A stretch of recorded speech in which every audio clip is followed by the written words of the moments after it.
Good afternoon, everyone. This is David Wright, and I am your host of the Disruptive Innovators Champions of Digital Business podcast. This afternoon, I am lucky enough to be joined by Dr. Maulik Purohit. Maulik, how are you? Good, and thanks for having me. It's always an honor and pleasure to be a part of this. So thanks for having me. Yeah, I lucked out. We got to have you at our inaugural forum in December, and now we're having you back on the podcast. I mean, based on what you said there, moderating the panels, I just knew we had to, dive a little deeper into your experience because the feedback we got was just tremendous. So, Well, it was a really nicely done conference, and I said this then, but I really loved the venue, the format, the way you did it. It added a whole new dimension to how to have this conversation, the innovation, the different industries you had represented. So really nice job at the conference. I learned a lot, and I'm glad I was a part of it. I'm so grateful for that feedback. So, Malik, for those of listeners that don't know, tell everyone about your current role and where you are working right now. Yeah, thanks. And so I am at an organization called Lehigh Valley Health Network. It is based, headquartered out of Allentown, Pennsylvania, which is nestled beautifully in the Appalachians between New York and Philadelphia. A wonderful place. I joined here about 6 months ago, and I serve as the Chief Health Information Officer for the network. And my role is to lead our healthcare IT initiatives, particularly with things on the clinical application side, EMR obviously being part of that, but also extending that to any clinical domain. And in today's world of healthcare, that's pretty wide ranging. So I'm also involved in our virtual care, our analytics. A lot of my background is in formal analytics, and I served on the Congressional Advisory Committee for AI policy recently, and then also extending to digital front door and consumer engagement, marketing, quality, and it's a pretty wide range of things involved. And now, digital infrastructure touches pretty much anything we all do in any part of our life, and so it's pretty wide ranging. Yeah, 100%. It's funny because I classically used to strictly work with, CIOs, but more and more I found myself interacting with chief health information officers, chief medical information officers, even operational stakeholders, because like you're saying, the clinical and operational impact of technology, it's just, it's tremendous. Um, so we like to start the episode, Malik, with just one piece of actionable advice you might look to give our listeners today. I'll tell you one thing I've learned over time, and not something necessarily I understood the importance of when I was younger, but certainly something I've in the last few years been focusing on a lot more. Is despite what we do, no matter where we do things, and a lot of times digital infrastructure is about reducing the human intervention things that we do. But at the end of the day, it's still about relationships, and relationships with our colleagues, in our sense, our patients, our consumers, but really with anybody that we interact with. And as much as my space involves the digital infrastructure, at the end of the day, it's about working with people and doing things together collaboratively, making sure that we all have input into the process, have our ideas heard, and that is a collective product that we have, because we're much better together than individually. No matter how smart or capable an individual is, it's hard to overcome the talent and collective intelligence of a team. And so I really understood the role and value of relationships more and more over the course of life, and certainly in the last few years, and really emphasized on that. And as I've come into LVHN, one of my first priorities was to build as many good relationships across the system as possible, not for the purpose of doing work, but really just to build a relationship. And then work will always evolve, right? We're all working together, and there's always things to do in healthcare these days. But for the purpose of getting to know people as people, and then letting things happen from there. Love that. Great piece of advice. So, Maulik, I'm gonna want to dive a little deeper into what you guys are up to at LVHN. But before that, I want to learn and have our listeners learn a little bit about where you started out and how you got to be the chief health information officer of a large health system. Yeah, sure. Happy to share that. I'll tell you, it may surprise most people, but it was never a planned role that I envisioned for myself. In fact, not that I'm that old, I'm still relatively on the younger side of things, but the role didn't really exist when I went to medical school. Um, and, uh, and, and so I got here through a little bit of a wandering path, but I'm glad I'm here now. And so I started out as a residency in physical medicine rehab. It's a specialty that focuses on function of patients, meaning how do we help people function better in their respective lives, whether it be quality of life, roles, whatever things that they want to accomplish. And so a lot of our diagnoses in patients population for us is brain injury, spinal cord injury, pain, sports injuries, musculoskeletal. It's a wide range of things. And so it's a really cool specialty because you get to really help people with quality of life in addition to the standard medical stuff that we all do. And the other part of it, I didn't realize getting into it. I got it for the clinical aspects of it, but the other part I realized in residency is that PM&R is involved in all aspects of healthcare, from the ED to post-acute. It's a wide range of things, and a lot of the initial stuff like patient care homes, patient care homes and medical homes came out of PM&R. A lot of the team-based initiatives for care came out of that, and I learned a lot about the business of medicine in terms of why length of stay and those things matter in documentation, and it was a lot of good learning in residency for that. I didn't realize the value of it at the time. Like most of us, when we learn something, we don't necessarily know the value or impact of something when we learn it. But Right. it was good. And then I went did fellowship in brain injury or trauma at Harvard Medical School in Mass General, in Spalding Rehab Hospital. And so there I specialized in brain injury, and I was a researcher. I was a research fellow, so I was interested in developing new ways to treat brain injury. There's a combination of fellowships with integrated medicine and brain injury and research all together. And the idea was to develop non-pharmacological methods to improve patients with brain injury.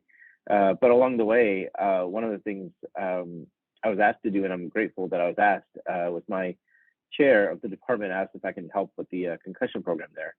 And and it was awesome. I thought I'd be helping with just the medical side of it, but when we got in the room and there's a lot of work to be done, it was creating a brand new program and clinic from ground up. And so that involved marketing and operations and finance and business planning and finding floor space, all that kind of stuff. And so I was able to work in all those spaces, and amazing gift to be a part of that, because it allowed me to learn so much more beyond just the clinical side of it. And those things have served me well. It felt like I was getting a mini MBA in addition to everything else. And a lot of fun. We did that, became faculty there, and stayed on for a little bit.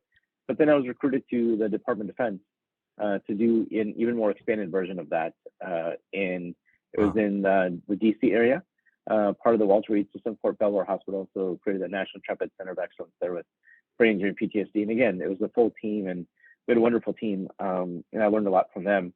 But creating a full out thing. So when I got there, we're still involved in putting the building up. I put the Wi-Fi network up, and it was a lot of fun to do. And then the other part of it is, as a researcher and me, as that program grew from several thousand patients to 22,000 patient visits a year, I wanted to capture the data on all of our patients. And from there, went down the path of creating sort of a data analytics platform to capture data on patients and do things like predictive analytics and that kind of stuff. And so we did all that, and then I stayed on there for several years, but then the environment changed for various reasons, and so in 2017 I left and went just became CMIO in San Antonio at the hospital level, and there had a chance to work on several projects. One main one was installing Premier, which is a quality a gatherer and putting all our data into one place. It's a competitor to Vizient, so a lot of quality metrics there. Initially, it was the project of just sending data files to them and that, but as we realized our data was not consistent, we worked on figuring out how and why those things were. So I got into a lot of operations, helping with our quality metrics, helping with our HIM coding, helping with our charge master and cost data and that kind of stuff. So I learned a lot of operations through that process as well.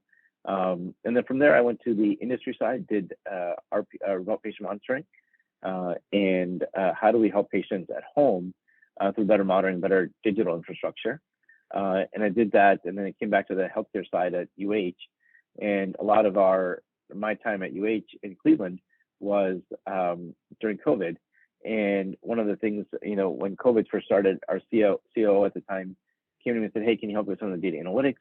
Given my background, and so with the team, it was led by several of us, and with that team, we put together a method of geospatial analytics to try to predict some COVID hotspots, so that we can then send the SWAT team to mitigate some of those risks.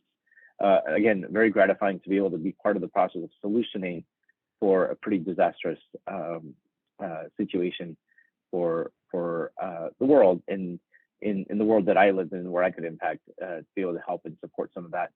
And so Ohio had some of the better numbers in terms of COVID and also public health policy and that kind of stuff. And so I felt good as being part of that process.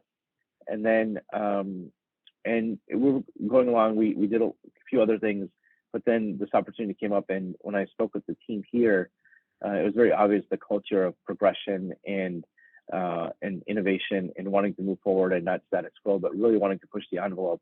And how can we better, not only as an organization at LVHN, but how can we better as a leader in healthcare and really redefine the way we do things. And so there's many initiatives that we're leading in that aspect at Lehigh Valley Health to really improve healthcare for everyone out there, not just us and us involved in it on a local basis. Love that. Love that. And thank you for sharing, Maulik. I mean, I got a couple great nuggets out of just what you said just now. Let me ask though, what's along your journey personally and professionally, what's one of the most important things that you learned, and what was life like before learning it and after learning it? Oh man, there's many things I needed to learn, and I think if you ask my wife, she said I still have many million things to learn still, and I think I, you know, but I think it's good. I think it's spouses are good. They keep us humble and on track, Mm-hmm. and so I think uh, I think one thing that's become, I guess, something I've understood more as I talk about the relationships, right? We talked about that a little bit a few minutes ago, but just understanding how much of a role they play in what we do and how we do it. And, our work, the other part of that is our work can become mundane very quickly, trying to set things up and meetings and Zoom and all that, right? That we've all lived for a couple of years. But when we keep that relationship and the person in front of us and the humanize what we're doing, and I think that's one of the issues in healthcare today is that despite an industry that should be very much about human care, I think we've become very inhumane within the humanity of healthcare. And because we forget the relationships, because people are Zoom meeting, because people are in critical condition, whatever it may be, and in the volume of that, I think of COVID and just the volume of and sheer nature of that, I think has dehumanized all of us in many ways. And certainly we see that in the world today where things are more transactional and the relationships have less meaning in many ways.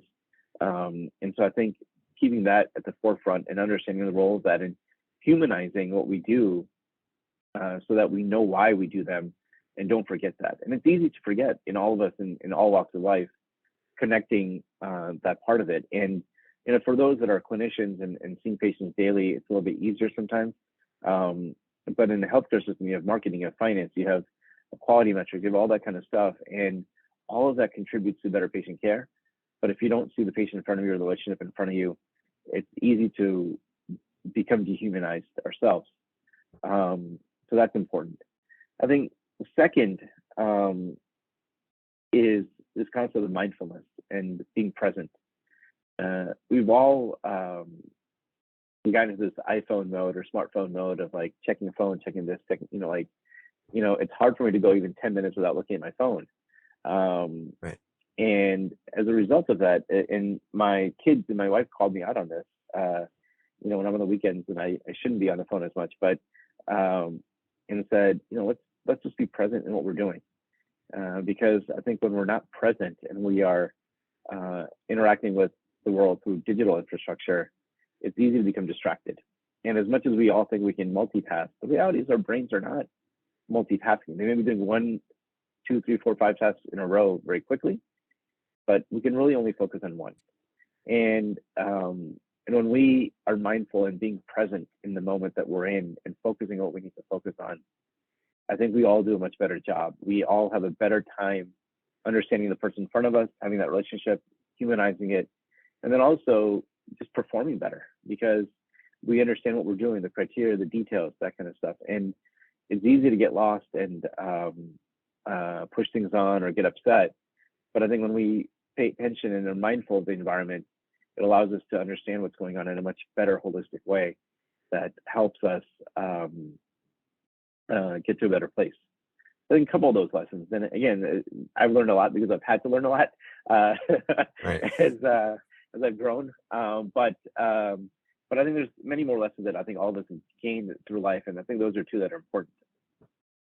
Yeah, huge. I mean, I got so much out of what you just said. I mean, it got me thinking too about like when you talk about relationships first, like human connection, the value of human connection. I think COVID really polarized that, right? The impact that the lack of human connection had on everyone's mental and emotional health was just so great that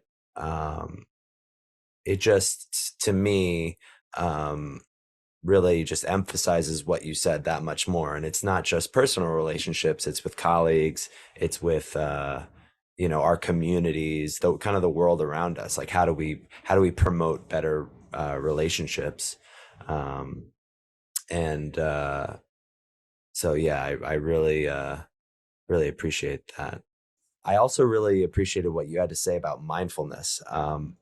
Mindfulness is a huge part of my life. I have to, and it's a practice, right? It's not something that I'm just mindful now and I've arrived, right? I have to wake up every morning, and one of the things that I try to do is write a daily gratitude list. Um, just 5 things that I'm grateful for, and because for me gratitude is a practice in and of itself. It's something that I have to work at and continue to build off of. Also meditation, right?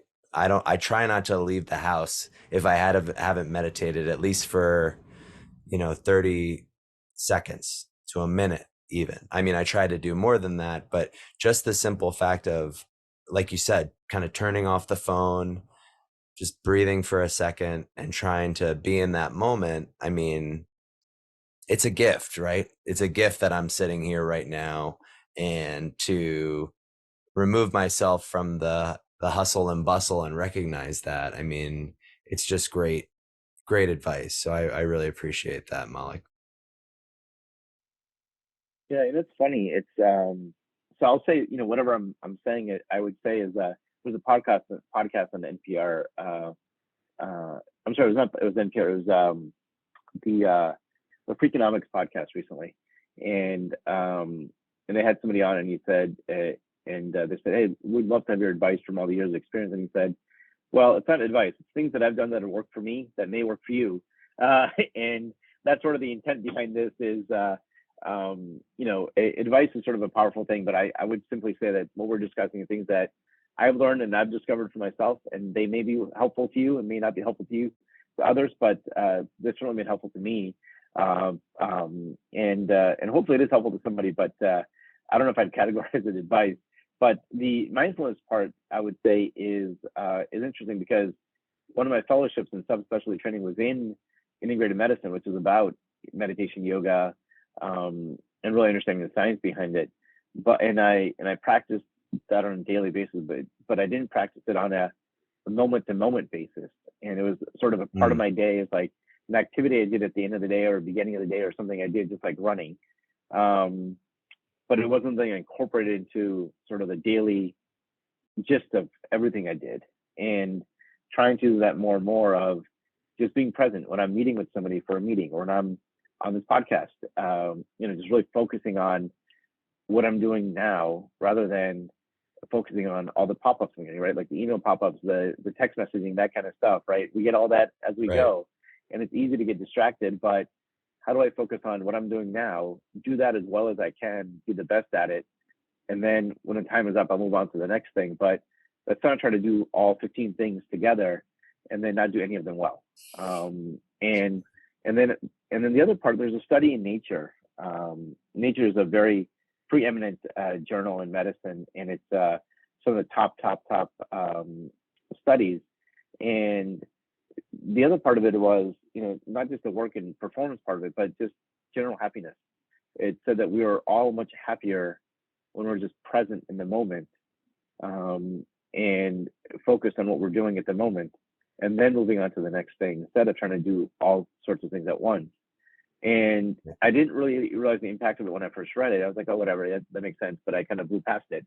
But now that I've practiced it, and when I try to be in the moment, right, with my kids, I'm focused on the kids rather than the emails that are packing up or the text messaging I'm getting, and that kind of stuff. And again, you take care of things that are urgent, but most things are not that urgent, thankfully. And being, with the wife or the kids or the family or the work or the team or the task at hand or the presentation I'm preparing, but being in that moment present and being fully invested in that moment with that item, I think makes us happier, more successful, perform better, and really get to a better place than if we try to do everything at once. At least for me, that's, I would say, for me. I don't know about others. Love it.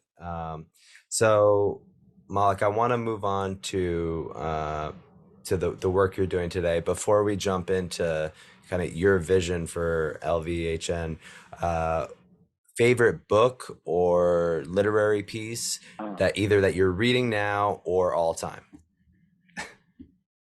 I'll tell you, there's I can't name just one book, but I'll say it's sort of a theme that I read a lot about right now, which is culture and leadership. And what does that mean? To me, we often confuse, at least me personally, confuse the difference between being in a leadership position versus being a leader. And they're two different things. Now, there's certain percent of the population that are in leadership positions, but all of us can be leaders in where we are. But what does that mean? And part of being a leader is understanding yourself and understanding how you interact with everybody around you. Second is developing the right culture for the team, creating a nice environment, safe environment, where people are not afraid to fall and still make mistakes, but innovate and create and disrupt the world. So you have to have the right safe environment for that. You have to have a place where people have good relations with each other, enjoy being there, are happy to be part of that. Creating the right vision, the right strategy. How do we get there? Building bridges collaboratively. And so there's a lot of those things that I think are part of leadership. And to me, being a good leader means that you've made the other people around you more successful. And if they're more successful, happier, doing better work, then you've been a better leader. When I was younger, I had a very different thought process on what leadership meant, which was you're the person that's in charge that gets to tell people what to do, right? And that's part of what is being in a leadership position. But that's not really being a leader. If you have to tell people what to do to get them to do things, you failed as a leader.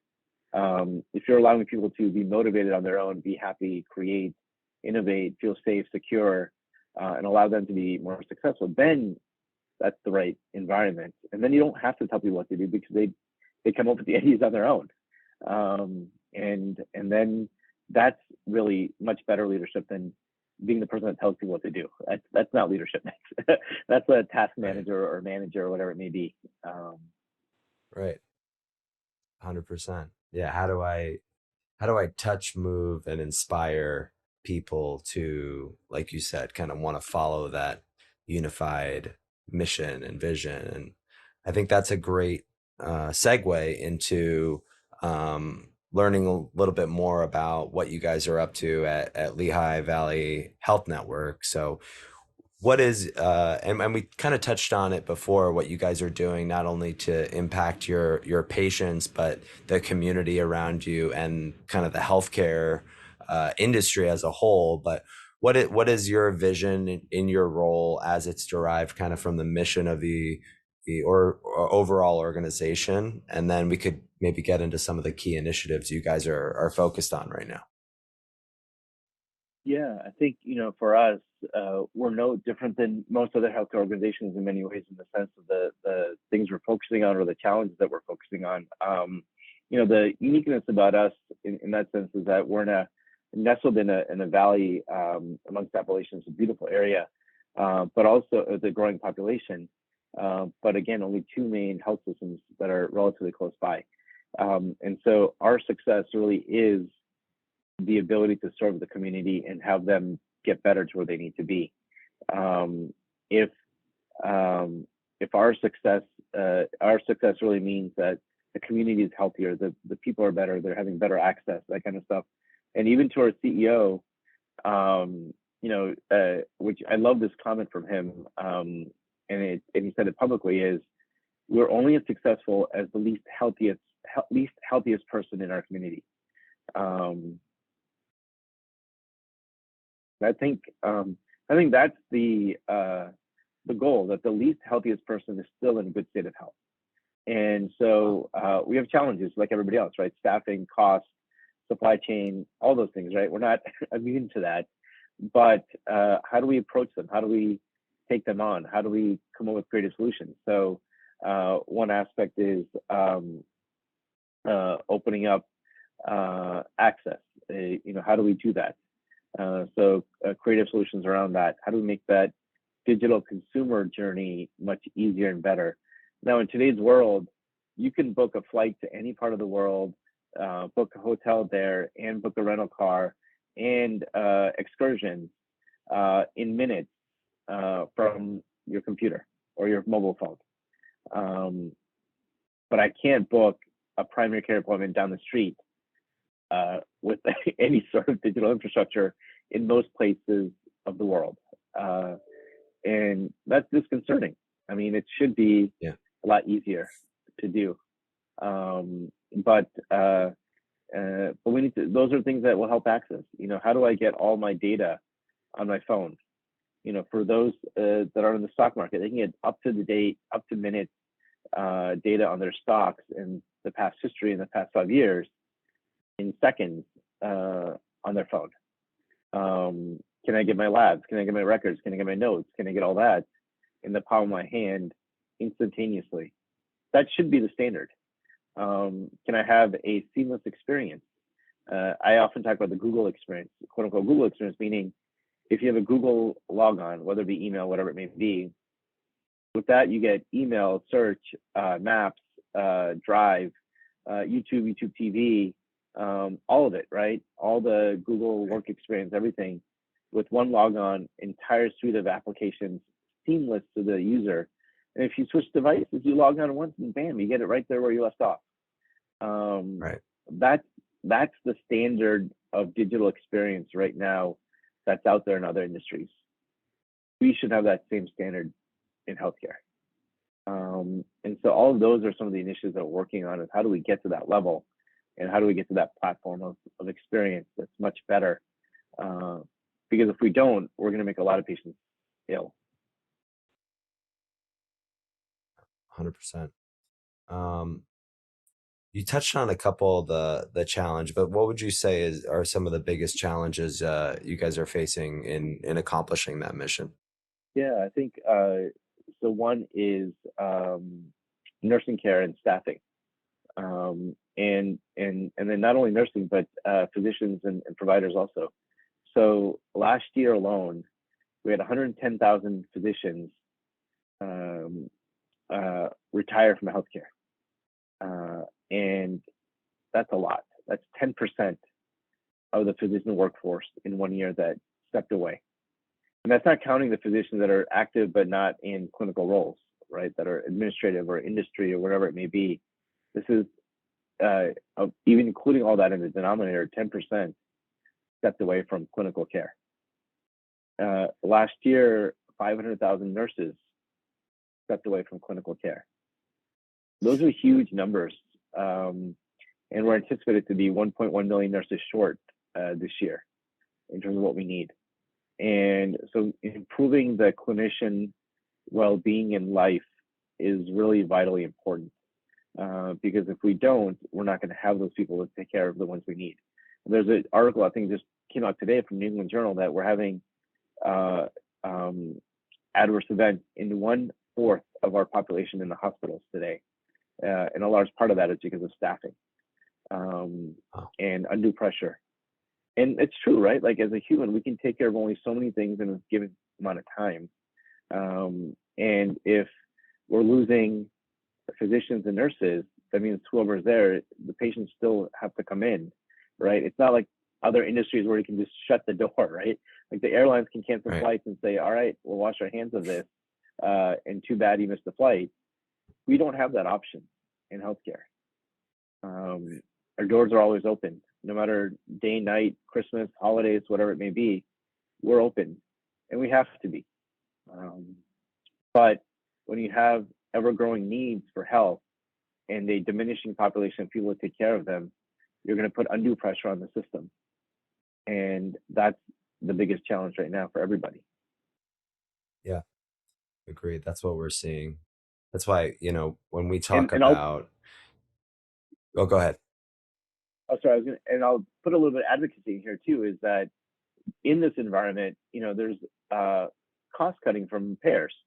Medicare cut reimbursement 3%. They're not keeping with the inflation, and you see this in the stock prices that the insurers are the ones that are gaining revenue, gaining profits, while patients are suffering. And I think that's a really sort of a untold or uncovered story. That's a pretty major, I would say, epidemic that's coming out of this. Is if we don't fix the problem, none of us are going to have the care we need. Yeah, I mean, ugh, just makes me sick thinking about it. Um, Yeah. insurance anyway, I don't get me started, but yeah, I All right, appreciate you bringing all it right. up.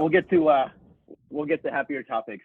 But having said all that, at the same time, we have a lot of great people in healthcare that are really trying to make a difference and trying to do the right thing and make it better for people and create better infrastructure. And so I have hope.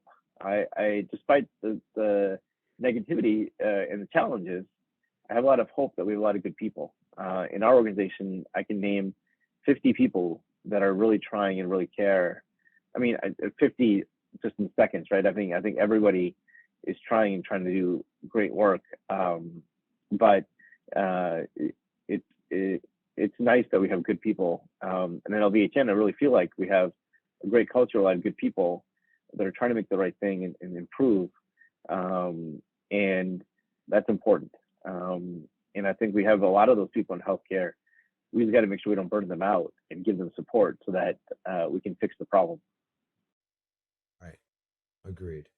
Um, so we're coming up on time here, Malik, but um, any other really innovative projects that you have on the horizon, or innovative technologies that you're excited to roll out or are in the Yeah. midst of rolling out that you'd like to share with our listeners? Yeah, we're in the midst of a major project that I'm co-leading with our chief quality officer under the direction of my boss, Dr. Mike Rossi, which is what we call the future of medicine today. And it is a total revamp of our inpatient care design to have work on these issues that we just talked about. How do we offload the burnout factors from a nurse? How do we inventory what a nurse does, and then either automate and eliminate some of those tasks, change our policies to make it easier and better, reduce documentation, reduce the burden. Same thing for our providers and physicians as well. How do we have better processes? How do we have better digital infrastructure for patients to access their lab work? How do we, when you come into a hospital as a patient, you don't know what's going to happen today. You don't know if you're getting an MRI, you don't know if you're getting a CT scan, you don't know if you're getting blood drawn, all those things. How do we put that in a digital infrastructure that patients know, hey, today I'm getting an MRI scan, today I'm doing this, this, and this. So you can have some semblance of a schedule or some sort of thing that's going on. How do we have patients leave with medications in hand so that they're aware of this as they leave? And then how do we get them appointments for follow-up quickly so that they don't get lost in the system? So it really overhaul and redesign of how we think of medicine today in a comprehensive way. And we've got a great team working on this. And I'm grateful for all of them because they've got fantastic ideas. And I really just have to facilitate us getting together and getting out of the way to make these things happen. So Love it. All right, so final couple questions here. Maulik, where do you see the healthcare industry going in the future, and what do you think will be some of the biggest changes as time passes? I think healthcare has one of the biggest needs for innovation. And I think things like the conference you're putting together and the dialogue across industries is very important because it creates ideas not just for people in one industry and swirling around the same problem in the same way, but a lot across different industries come together, think differently about the same problem, and come up with better solutions, and really disrupt the status quo of healthcare, which we've needed for a long time. I think COVID, one of the silver linings of COVID is that it spotlighted this and given it more attention. And so we can focus on it and try to get better in the pressures that we face. And so I think to me, innovation and innovation doesn't mean just products and digital, but innovation, everything we think about, processes, workflow, everything needs a revamp. And that's happening now. And I think we need to continue that process probably for a good 5 to 10 years Right. and get us to where we need to be. I'm excited about that vision for the future for healthcare. So Malik, as we wrap up, we like to ask if you could go back 5 or 10 years in time, what advice would you give your younger self? Uh, Man, probably too many things I would give myself good advice. But I think to boil it down, I think a couple of things. One is, as I said, focus on the moment. Don't focus on the next steps. Don't focus on next career move. Focus on what you're doing today. How to make it the best and brightest it can possibly be. Focus on your family. And you've got young kids and became a parent and second parent recently. And one thing I would change definitely about that is enjoy those early days more and focus on those early days more, and really focus um, on the on those moments because they get one childhood, and so yeah, I think that's probably what I would say is stay present in the moment, and that'll allow you to be much better in what you're doing in the moment.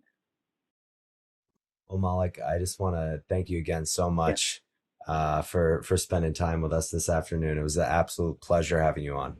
thanks. It's always a great pleasure talking to you. You guys do a great job, and and let's disrupt and innovate together to make life better for everybody. So thanks for having me. Love it. And to our listeners, thank you for tuning in. We will catch you all next week. Be well, take care of one another. Thanks for listening.